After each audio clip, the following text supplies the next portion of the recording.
So next up, I'd like to welcome the president and CEO of When Georgia Smiled, the Robin McGraw Revelation Foundation, and the Dr. Phil Foundation, Michael Woodard.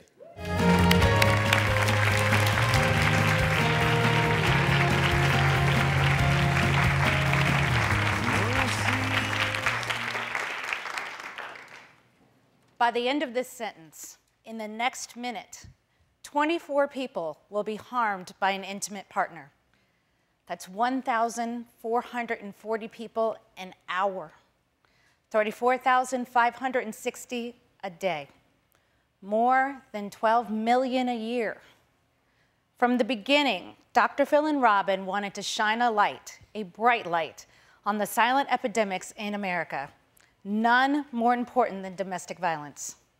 When Georgia Smiled launched a very exciting program designed to stop domestic violence. It's called the Aspire Initiative, which is an interactive curriculum for all ages. The Aspire Initiative aims to reduce the level of intimate relationship violence in the United States and instill the importance of bystander responsibility. Designed for 3 age groups, teens, young adults, and adults, this program is available for free in both English and Spanish. There are 3 main sections to the initiative curriculum for young adults. The last section is particularly important because 70% of domestic violence occurs when victims attempt to leave. The Aspire Initiative also includes a potentially life-saving free smartphone app, Aspire News, available at iTunes stores, through Google Play, and at whengeorgiasmiled.org. That allows the users to create pre-written text or voice messages to be sent to designated numbers 911 or other chosen contacts with just the tap of a button. The ignition of the app's Go button also starts a recording that captures the details of the domestic violence encounter or other dangerous events underway. Aspire News is designed to look like any other smartphone app to the untrained eye, allowing it to be downloaded and used in secret. The app was recognized on Capitol Hill by the National Health Collaborative on Violence and Abuse as one of the 2 apps in 2014 most beneficial to end domestic violence.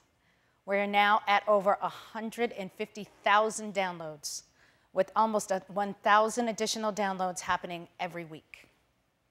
To download your own version of the Aspire Initiative, please go to whengeorgiasmiled.org. Our next panel is titled, Connected to Solutions, Keeping Pace with Technology. Please help me welcome our moderator from the National Network to End Domestic Violence and the founder of the Safety Net Project, Cindy Southworth.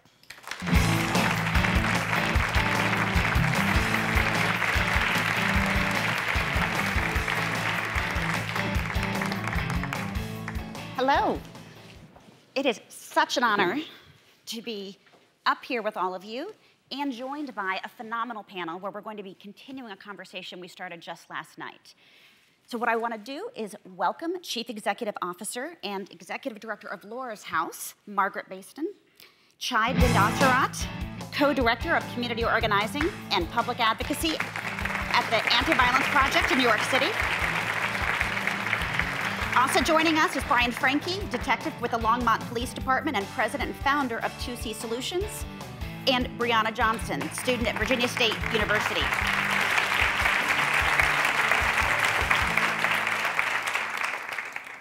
So we had a lovely time chatting last night, and we're going to continue that conversation today. Technology is absolutely part of all of our lives now. As Mickey was just showing the apps, we have apps for everything. I want to talk about how technology impacts survivors' lives.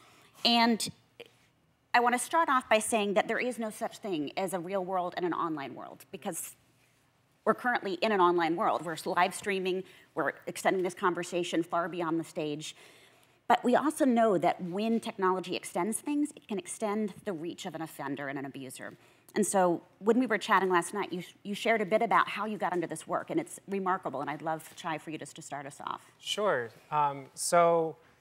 Yeah, last night we were all on the terrace, and during that really beautiful reception last night, just kind of trying to get to know each other before the panel, and one of the questions that came up was, how did you get into this work? And I think sometimes we don't often share that. And so we were all kind of going around, and now I do kind of a lot. I do like national level work through the New York City Anti-Violence Project and the National Coalition of Anti-Violence Programs with the lesbian, gay, bisexual, transgender, queer, and HIV-affected communities. But I actually got my start in Kansas City, and prior to that, I was myself in an abusive relationship when I was very young, and then I was stalked by my ex for about 6 months after that. And I remember the use of technology through that, and I was just kind of sharing that back then, because it was probably about 10 years ago now, Facebook was fairly new. The privacy settings were really different, and it was really, really easy for my ex to find me. He would show up at a lot of the events that I was at, and I also was getting just harassing texts and emails almost daily from him. And I know we'll talk about this a little bit more, but that was 10 years ago, and just how technology has changed. Now we're in the world of apps and so many other things. And particularly, I think, for the LGBTQ communities, what technology has meant in terms of finding community when you feel socially isolated, when you feel like you need to find other people like yourself, the way that domestic violence can intersect with that can be really devastating. Right, so here's this amazing technology platform that lets you connect with friends and community, and then it's also the same vehicle that your ex was using to harm you. Absolutely. Brianna, I would love to hear a bit about some of the technology strategies that your ex used to control and extend the reach.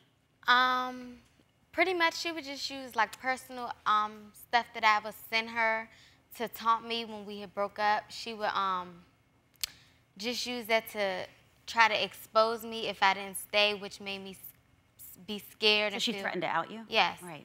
Pretty much. And she would just use like text messages, like harassing text messages, similar to him. That's pretty much it. That's a lot, and you're here, and you're safe, so thanks for joining us today. Margaret, tell me what you're seeing at Laura's house when, I don't think this is an unusual occurrence. What are you hearing every day?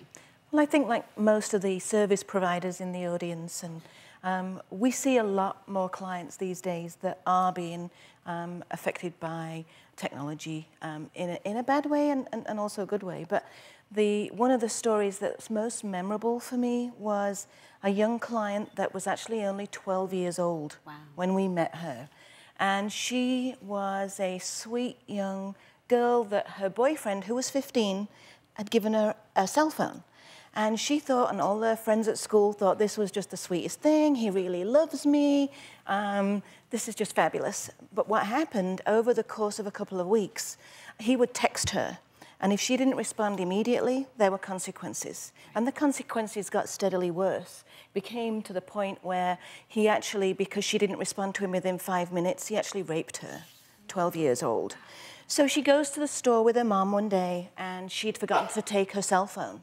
So she realized that he would have called her or texted her, and she didn't have the phone with her. So she was running around the store, frantically trying to get somebody to lend her a cell phone because she wanted to call him and explain. Nobody would do this, so she ended up stood in the middle of the supermarket and vomited all over the floor because she was so terrified of what was going to happen. And this was how they came to Laura's house. The mom only found out about this at that time. This had all been going on without the mother or the father being aware of it. Right. Terrible. And you just think about, I mean, it's basically that phone that he gave her was an electronic leash. He was able to keep her just at his beck and call at all times. That's right. How horrid. Mm-hmm. One of the things that I hear when I'm talking to survivors is they say, I went to talk to police, and they told me if I didn't want to be harassed, I didn't want to be threatened, I didn't want to be checked on, just get rid of the technology, get off the internet, get off Facebook. And I have to say, it makes me want to explode, in part because it feels like it's the short skirt and the high heels of the digital age. Just blame the victim, it's her fault because she had the audacity to have an online presence. And I know that's not what you do in your role as a detective. So tell me what you do when survivors come to you and say, how do I lock down my settings? I want to stay online. Yeah, you know, technology being such an integral part of our lives anymore, that's an unrealistic expectation to just remove yourself from the internet. It isn't going to happen. So we encourage people to really start looking at what their security settings are and really get an understanding of their app. And like Chai said, we're in the app world now. And so there's so many millions of apps. And you need to identify which ones you're dependent on and which ones are part of your social media life and really understand what those security settings are and how to implement them. But then also be cognizant of what you're putting out there and what you're sharing. So many times it's become a pattern of behavior where we want to just go and check in at different locations. And unfortunately, it's an environment where you've been forced into this situation where you have to be a little bit more cognizant of Or check in as that. you leave. Exactly. You want to check in, do it when you leave, so you're no longer there to be harassed or stalked by your aggressor. Absolutely. One of the things we know is how domestic violence is so much about power and control, but it's also about isolation. So talk to me about how important technology is to not only all of us, but any survivor in terms of being able to stay connected, and anybody chime in on that. Well, I would say, I mean, we all know that in a healthy relationship, you know, a cell phone or text messages, they are respectful. In an abusive relationship, what we're seeing so many times is that they're used for punishment, they're used for control, they're used for the isolation that you're talking about, and they really give the clients that we serve no chance to function in any way as a normal human being.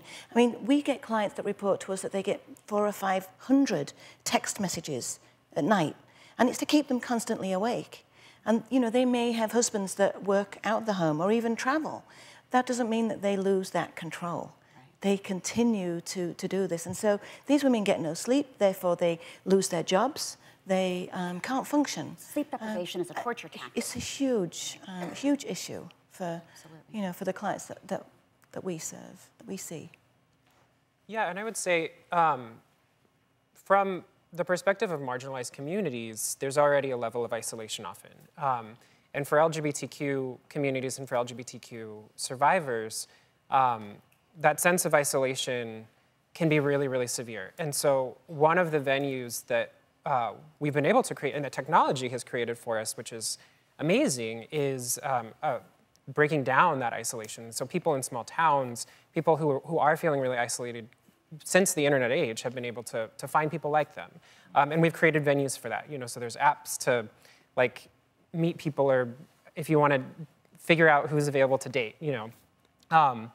And then but the way that can connect with domestic violence can be really complicated. So some of these apps now that we're seeing have location sharing software.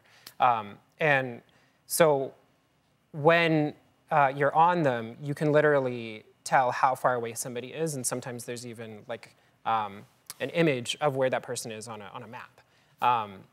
And these are things that people are using to break that isolation. These are things that people are using to meet each other. But these are also things that abusive partners and stalkers can use. They can create fake profiles. They can find out where people are, and they can go and find them. And I think that the social isolation piece is, it's just really big, because for a lot of the survivors that we hear from and work with, they want to be able to be on social media. Right. You know, they want to be able to be a part of the community and to find out what's going on, because that's the venue that we're using. But it's not safe for them, you know? And so it's just another layer of isolation and not being able to access community and support. What are some of the safety tips that you give out? Instead of saying just, you know, get off the app, get out of Grindr, don't use it, yeah. What are the tips you're giving? Yeah, so there's a lot. And so when we do safety planning, when we're looking at apps, we'll often work on the security settings and see what the security settings are.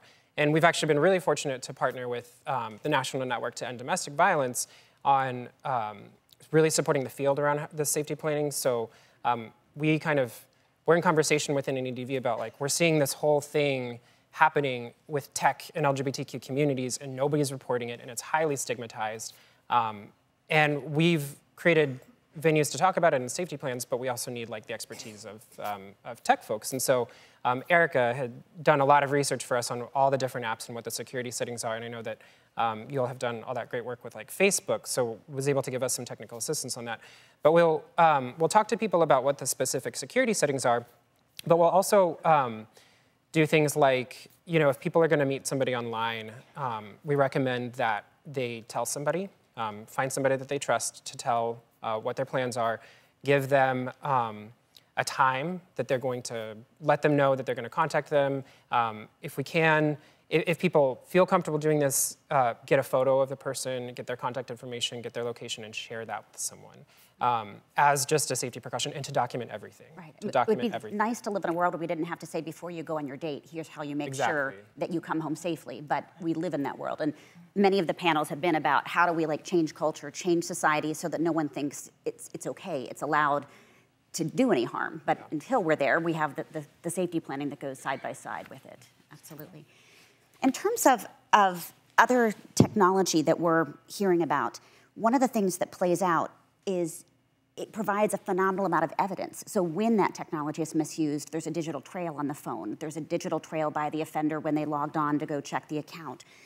As a detective, what are you able to do with all this great digital evidence? Oh yeah, it's huge for us in the law enforcement side because it does exactly like you said. It creates a roadmap almost for us. And as the judge had pointed out earlier, in cases, a high percentage of them that they end up seeing are what we call a he said, she said.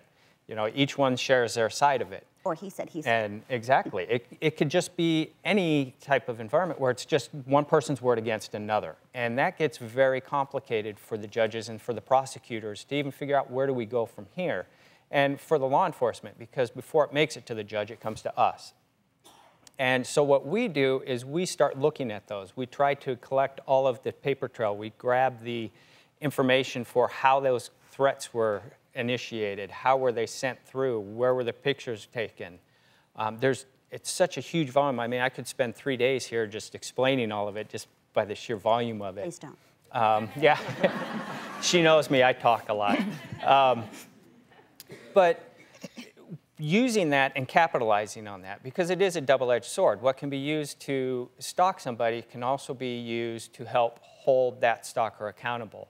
And it's important to get that training and education to the different law enforcement agencies to understand that this is how you go about collecting some of these things. These are some options that you have available to you that the stalker is basically putting out there for us to use. Working very closely with the service providers of whatever type of app was used, whether it's Facebook or Google or whoever, and working side by side with them also is huge. Absolutely.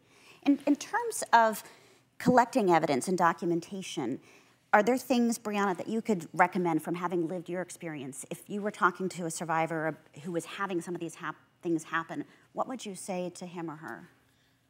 Well, in my relationship, I was isolated from all social media except Facebook. I had Facebook.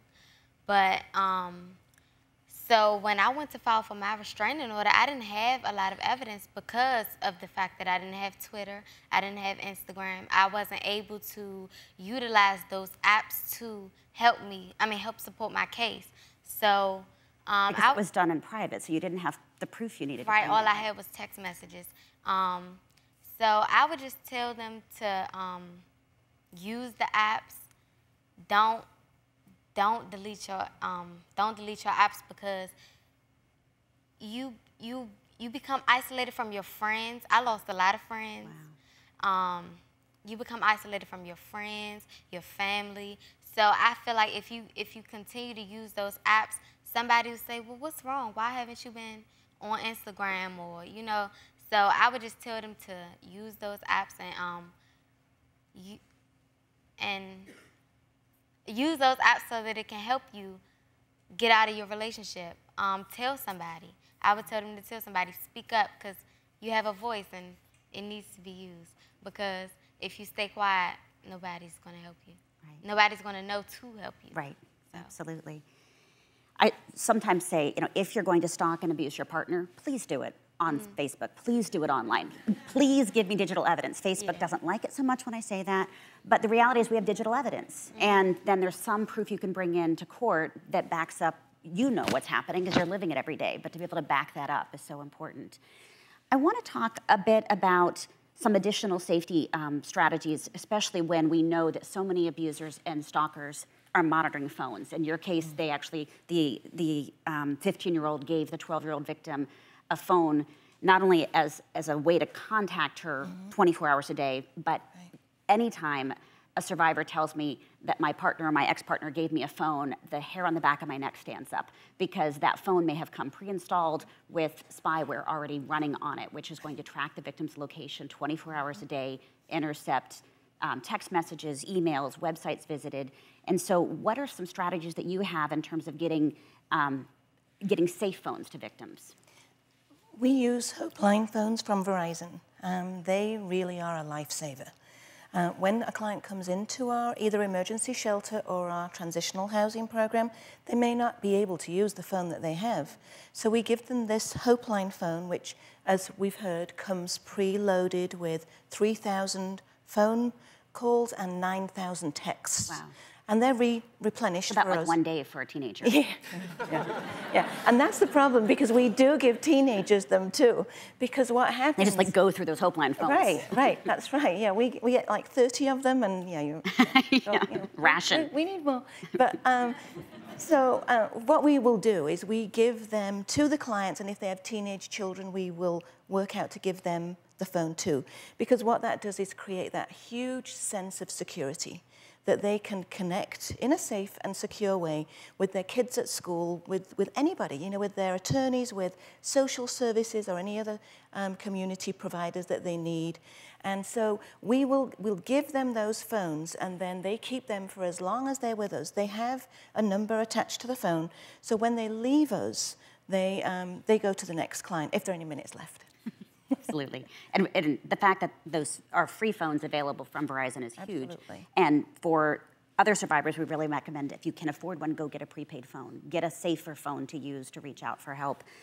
One sort of victory that happened just this past weekend here in Los Angeles is the U.S. Department of Justice actually arrested the creator and distributor of Stealth Genie, which is one of the spyware apps that a lot of offenders use. There's many others out there, sadly, on the market still. But as of Sunday, under an order from a federal court judge, Stealth Genie's website where you can stalk your partner is down. Wow.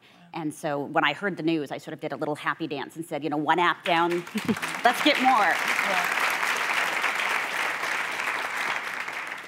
I'm hoping it will send a message out to the people that are creating apps that if you do this, you are going to jail. He's currently in prison right now and awaiting his bail hearing. I hope that happens with Cell Detective too. Cell Detective, MobiSpy, FlexiSpy, it's my to-do list for the U.S. Department of Justice. Please take them down. Good. I want to switch gears and talk about positive use of technology, because as much as we are talking about how offenders and stalkers and abusers are misusing it, we also know that technology can be a phenomenal tool to help solve cases, help figure out or prove that the offender was there, reach youth. And so I want to chat a bit about an individual case, since we're moving into that direction, where you were able to use location technology to actually prove that an offender was violating orders and creating a lot of havoc for a victim. Yeah, we had a case where it was an abuser who was repeatedly going back and causing damage and inflicting fear and control on an ex that was in the relationship with him. He had already been arrested and was out on bond. There were no contact conditions already in place, like we've heard so much about. One of the things we were able to do was this particular victim started having all kinds of incidences of vandalism and damage done, windows being broken out at the home, things like that, in the middle of the night, 2 a.m. And obviously everybody knows, the police, we can't be everywhere all the time. So one of the things that we did was employ technology to help us. We got a court order, we put a GPS tracker on the offender's vehicle without them being aware of it, and then we set up what's called geofences. We basically identified geographical areas and said, alert us if this vehicle comes within these areas. We got some alerts, And we had already briefed our patrol officers as well as some of our detectives that this was in place and active. And it immediately set out the alert. We got a hold of dispatch. Patrol officers started responding to the area. We were able to locate him and get him stopped. And sure enough, some windows had been broken at his significant other's residence. But you still have that link, as the judge explained, of showing, okay, so he's in the general area. We stopped him, a certain distance away, and yes, there's some damage to this house, but how are you going to prove that correlation? Ultimately, what happened is we performed a search of the vehicle, and we found a wrist rocket and some steel shot in the car. So then we sent additional resources over to the residence. We started looking around, and we had about a half a dozen officers combing through the grass and looking all over for the steel shot. You had a half a dozen officers crawling through the grass. Oh, yeah. Is this a common thing for domestic violence survivors in Colorado? Because not every other department does that. Yeah, for Longmont, it is. We take it very seriously. My department, I'm blessed to work for a really good agency in that focuses very strongly on the importance of domestic violence. Within Boulder County, which is where we're located, we take a stance that's very aggressive to it. We have mandatory arrests of the aggressor. We provide and receive a multitude of training on how to properly identify who the aggressor is.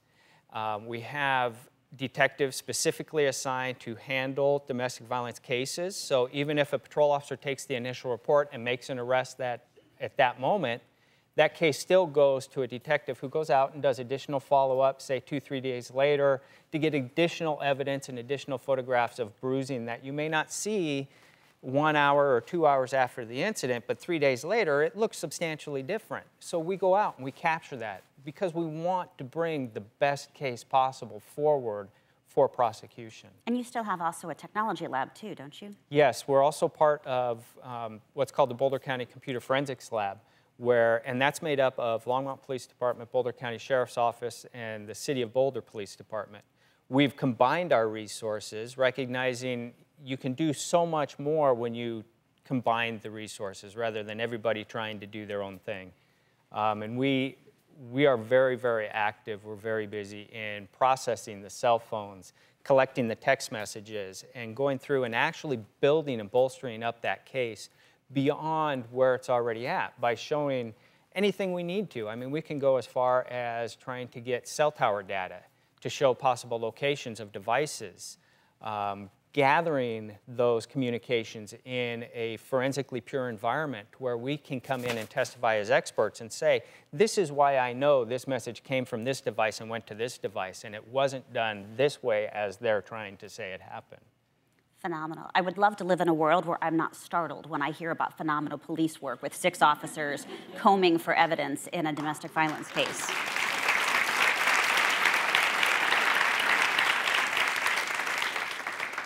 Switching gears a bit and talking about some of the other technologies that are out there, tell me about what you're doing with youth around, you're doing some really great stuff with telehealth. We are. We have an exciting new project that we're working on at Laura's house, and we are getting help from Verizon with this. We do workshops out in the community, and we have a program called HEART. And what that is healthy emotions and attitudes in relationships for teens. So we go out to all the middle schools and high schools that will take us. We see thousands of these kids every day. Sorry, every year, not every day. It'd be nice if we could see thousands every day.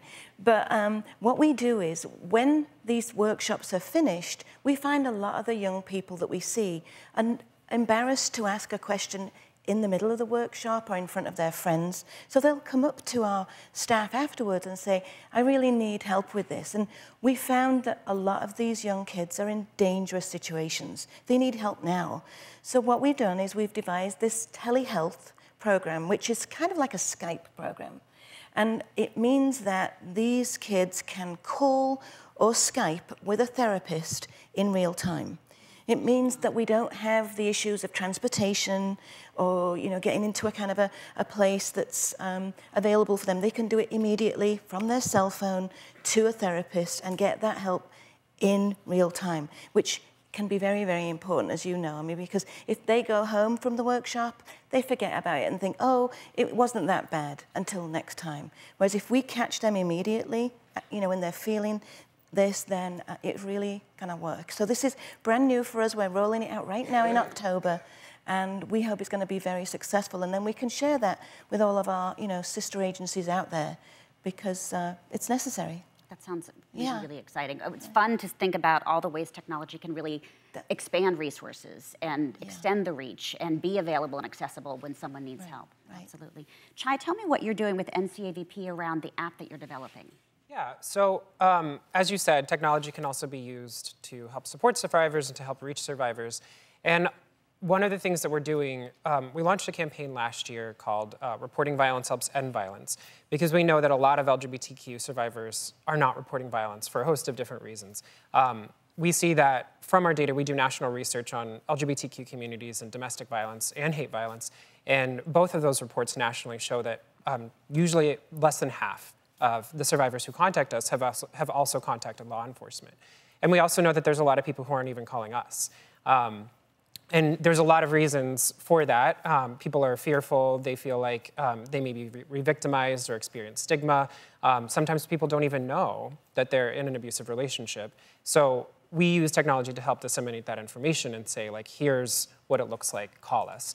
And so we launched that campaign. So we developed an online reporting form, but we're also working with Verizon to create an online reporting app, because we know that our communities like apps. They like apps that are targeted towards them, and they're using them. So that's one thing that we have been working with Verizon to do, is to develop a specific app where LGBTQ people can report violence and to access services and support.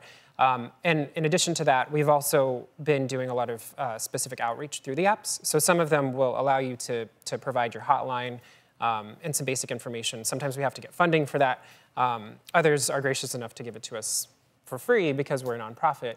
But that's been a really successful program, both of those programs, around increasing reporting. And I think just the only other things that I would highlight in terms of how technology has been really helping us advance is not only getting that information out there, but that, you know, we keep talking about that isolation. Brianna, when you mentioned you'd lost a lot of your friends, same thing for me. I lost a lot of friends through my experience. And I think that's a common thing for many survivors, but I think when you're already experiencing isolation, it can be even more severe. And so there's a couple of programs nationally that are using technology to have support groups. So the Network Lorette in Boston has a virtual national support group for survivors, which is incredible for people who are isolated. And I know Forge in Milwaukee does a lot of online support for healing for transgender survivors. So those are venues where people are now able to access support. And we know that also through our research, that's really important because people aren't reporting. And we know that one of the first places people go is online to look for resources. So we found that through doing some research around LGBT communities in rural areas, but also a project that was looking at LGBT communities of color and what are the double barriers. Right. And everybody said, like, we go online to find where we need support. Absolutely. And our goal is to have there be a really, really robust list of apps that are survivor-centered, accessible, really targeted to different communities. And one of the things that we're doing, and we've been excited to work with you all on it, is Verizon's funding us to create an app center where we'll be able to put some of our thoughts about different apps and where the best use might be for it. Erica Olson and Kao-Feng Lee have tested probably over 75 apps now. They've tested them on Androids, on iPhone 4, on iPhone 5, and they're testing all of them. And our goal is to put that out in the coming months and start giving some feedback. And so, in fact, when Erica was testing the Aspire app and she chatted with Mickey about some ideas she had on the next version of it, Mickey said, I think you know our app better than we do. Yes, she probably does. But we're really excited to roll that out. And that one way people can get to it is to come to our blog, which is techsafety.org. And right now we've got a bunch of materials there. We've got 2 online toolkits we're launching this month in October. And it's got resources for survivors and then also resources for agencies on how to safely navigate cell phone location and those types of things. So we're really pleased to be able to launch that in the coming months. I want to take a moment to think about, in terms of where technology is going, what would you like to see the movement looking at, agencies, what would you want, where do you want us to go around technology as a group of us here on the stage, as the group listening to us live streaming? Where do we want to go with technology? We obviously want to get it in the hands of survivors. We need to make sure they've got the Hopeline phones or safe phones. But what other ideas or thoughts do you all have? I've got one that's it's kind of concerning, and it's dealing with the trend that we're seeing since the whole NSA thing that's been building for a while. And we're seeing this transition now where Apple and Google are kind of taking a stance of hardening their encryption and not being able to access devices that are locked down, and just even they can't access their devices. That's concerning from a law enforcement side, and I understand the concern that everybody's got, and I share some of those concerns of Big Brother watching or whatever. But by that initiative taking place, and if that comes to fruition, then it's also going to take away our ability to bring that evidence into the legal system to help hold these abusers accountable and help prosecute, all the crimes. Because really this technology is in every facet of crime, whether it's narcotics dealing, human trafficking, domestic violence, stalking. It crosses all borders of all wealth, all social, everything. It's everywhere. And it's going to be a big hit, and it's actually going to be a couple steps back. But how do you balance that, though, with the fact that we've got domestic violence abusers, trolls, and other offenders out there hacking into victims' phones to either steal photos? And so how do we do strong encryption that allows a survivor or anyone to control their own device and still get you digital evidence that you need to prosecute or investigate and prosecute? I think the engineers, the software engineers that are designing all of these apps can build a secure, if they can build it strong enough to lock everybody, including themselves, out, I have to believe they have the capability to build a backdoor for them. And yes, you'll have to change that because eventually that information will get leaked out. But there's checks and balances in place in the legal system where I can't just send a letter or send an email to Apple and ship them a phone and say, hey, get me this information, and they're going to do it. I have to write out all my probable cause. I have to write an entire affidavit, which is like a long narrative of everything that's going on, outlining all of the facts and why I believe that information is in there and how that information can be used to help enhance this investigation. And then that's reviewed by a prosecutor, and then it goes to a judge who reviews it as well and then makes that determination of whether or not that is truthful and whether or not there really is a probability that that evidence is going to be there and that evidence is going to help with this investigation. So there's many checks and balances. It's not like just an open door where we in law enforcement can go, I want to know everything about Cindy's phone, tell me, and they're going to tell me. There's all that's in place. So a BlackBerry, no one wants to know about my phone. Yeah. So I think those are there, and they just need to be used and employed and make sure that they're adhered to. Yeah, we're working really closely with the tech companies because it is a real challenge. We want to make sure you've got access to evidence and can collect it in an appropriate way using appropriate police procedures. At the same time, I know that any backdoor or hole that we create for good purposes will also be misused by offenders and perpetrators. So it's this constant struggle. And I know that we've got tweets coming in. We'll be getting questions from Twitter shortly. And before we open it up for questions, I wanted to ask each of you if there's something you want to share with those of us on the panel, with the audience, around the power of technology, message to survivors who are going through it. Sort of what are your closing remarks that you want to do before we go to questions? Sure. So, well, kind of from your previous question, it got me thinking, and I know it's going to sound cheesy, but technology is, it's a tool to advance humanity. And I think that for the work that we do, ideally, it will continue to be a tool for people to access community, to not feel isolated, and to do that in really safe ways. So we need to figure out how we can give that right to people, because it is a right. Like, survivors should not have to be afraid to use what everybody else is using to stay current, to be connected, because those are all things that everybody should be able to have. So that's my kind of ideal. But then I also think, like, from the earlier conversation we had, which was just so interesting about like framing the story and the public perception of domestic violence, technology and social media have just been a huge tool for that. So like the hashtag revolution, you know, is such a huge way that people have been able to change the conversation in real time and mass scale. And that's incredible. It is phenomenal. And it's changing social norms and on a dime because of the power of technology. We can go around, we can go in any order you like. You've got something else you want to share? I want to see the technology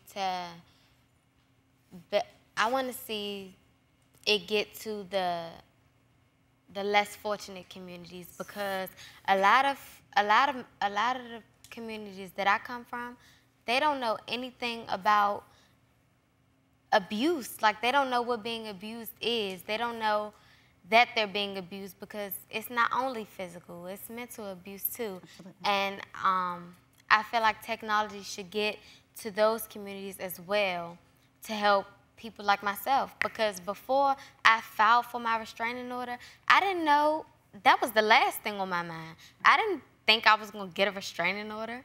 I thought I was just going to have to go through it. Like, you didn't know you had any options. No, I didn't know I had options, and I feel like if we can get the technology to everybody so that everybody know that they have options, we could put a better stop to domestic violence. Love that. So we can take all of this great conversation that we're having here today and having throughout the nation from local programs and law enforcement, and use technology to really push it out to communities that need to hear that you have, it's a human right to be safe, and it's a human right to have access to technology. Absolutely. What are other thoughts? You know, I like the fact that I heard it earlier about going in and educating the younger kids in schools and things like that, and I think that's really important, and it kind of parallels what Brianna had said about you know, getting that information out there and helping identify this is what a healthy relationship looks like, and if you're outside of that, there's a chance you're in an unhealthy relationship.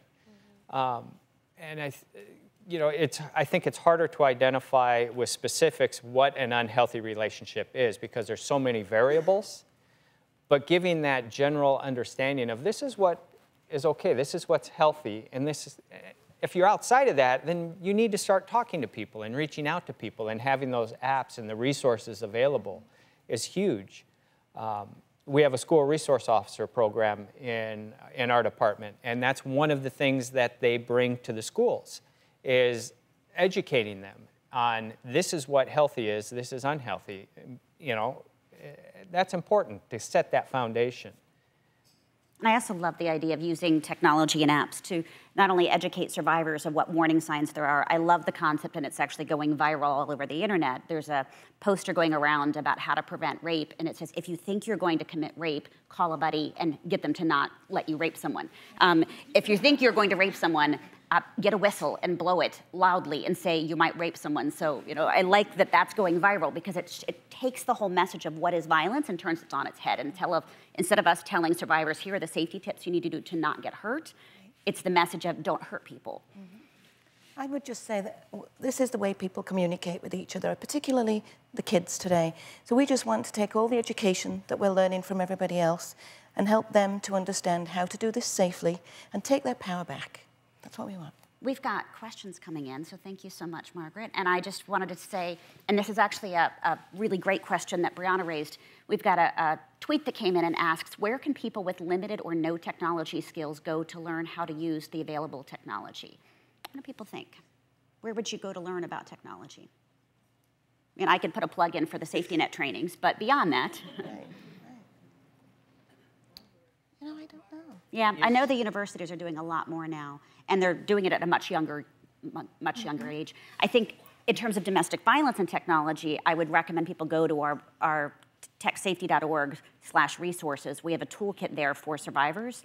Obviously, go from a safe computer. Don't go from a smartphone that's being monitored by spyware, or if you suspect. But that has a lot of tips for particularly survivors trying to learn how to navigate technology. But just general technology use, there's a lot more. I mean, for me, it's go talk to someone younger than you. They'll train you how to use technology. Exactly. Brianna will give lessons later.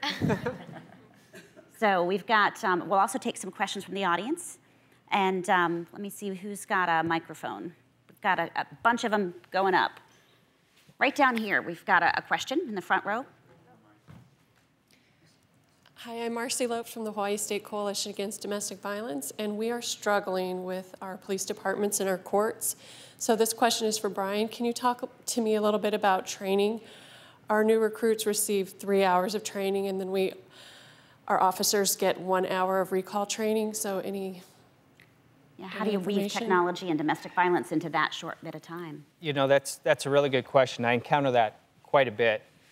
So one of the things that I tried to do on a personal level to combat that is I formed the company 2C Solutions, where I go around and I train other agencies on not only how to process a digital crime scene to collect that evidence, but then also provide them various free software that will facilitate even the line level officers when they show up on scene to collect that information, how to find it without having to be real technologically savvy of knowing specific file paths and all of that kind of stuff. I also know Department of Justice funds different resources, and there's an organization called the NW3C. They also provide free training to personnel as well. Fabulous, thanks. What other questions do we have in the audience? We have a little bit of time, so I want to get as many in as possible. We've got a question down here. And actually, what would be great is if the next person who has a question, go ahead and put your hand in the air and we'll get a mic to you. My name is Carrie Jones-Fonsbeck. I'm with the YWCA Utah. And I want to address your question about what our dream future may be. We have been able to incorporate safety tips with our adult victims, but we realize that we're missing the kids from these relationships in those conversations. And we're trying to figure it out from both ends of the spectrum. One, that the kids are now being used as a tool to find the adult victim, right, by the adult perpetrator. Not a new tactic. Not a new tactic, yeah, but using technology is part of that. But we're also trying to figure out how technology could be used for kids to continue a safe relationship with this person that needs to not be excluded from their life. So I don't know if there's curriculum out there like this or if we need to start working on something like that. We're working really closely with we have a Department of Justice grant in partnership with Greater Boston Legal Services, and Valinda Applegarth is when we talk about relocation, and it's not just keeping the family safe, it's how do you allow the teens to access their Twitter and Facebook account when they're living with mom and hiding. So there's lots of challenges there, but we're putting together a lot of tip sheets and webinars on that issue. And there's even a move towards something called virtual visitation, which is allowing the non-custodial parent to have Skype conversations with the child. And it's a phenomenal resource. At the same time, I never want an abuser to actually buy the computer that is being used for Skype because it will come preloaded with spyware. So we're really mindful of that. So great question. We've got a few more. There we go. Hi, I'm Rebecca Dar. I'm with WINGS and actually the Illinois Coalition Against Domestic Violence. One of the things that we didn't talk about that we're using technology for in Illinois is we are currently, and Verizon is funding it, conducting a teen dating violence prevention challenge. And we're inviting students from across the state, high school students, to submit videos, 30-second PSA videos about healthy relationships and what is an unhealthy relationship. And this is our third year in doing it. And last year, I think we had 44 teams that entered from all across the state of Illinois. So it's a way that teens then are talking to each other. Someone said earlier about peer pressure.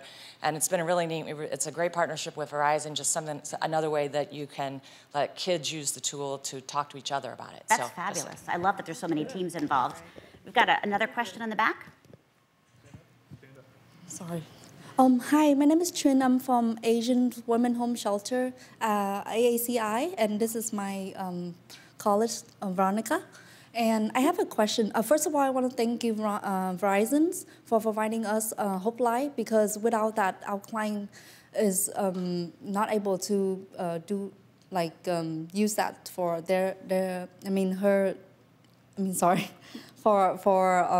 safe communication. Yeah, safe communication, especially at nighttime when they lost, they don't know English or anything, it's hard for them to call anyone. And with your Hope Light phone, they're able to call us and we're able to pick them up. And also, I have a question. Lately, most of our clients recently have a lot of problem with technology where the abuser is using her name or even their kid name to open accounts online, but they don't know how to prove that, because it's actually, even though he didn't put anything on there that say that he abused, he threatened her, but then with the picture that he put on there, it's just a family picture, but then it's actually like traumatize her, knowing that somebody able to use her name or her kid name and to repost all that thing. And then also she also feel like threatened because so many of her friends are calling her, they are confusing why they knowing that she's already out with him, and suddenly there's so many people calling, asking her like, oh, why are you being back with him and all that. But it's hard for her to prove anything because they think it's her is doing it. Right, Yeah. we're seeing a lot of impersonation. It's sort of one of the main tactics abusers are using, where they're creating an account pretending to be the victim, then they're posting things. And we actually have a Facebook safety privacy guide for survivors that we wrote with Facebook, because it's so common. They have an entire team at Facebook that handles impersonation problems. And so if people are struggling with that, come to our website and look for the Facebook privacy settings guide, because it will help survivors figure out how to lock down their own account or to get one back that was stolen. I think we need to wrap up, so I want to thank our fabulous presenters and speakers that are here today: Chai Gingerat, Margaret Benson, Brian Franke, and Brianna Johnson. So thank you. Great job. Once again, please show your love for Cindy Southwood and the panel.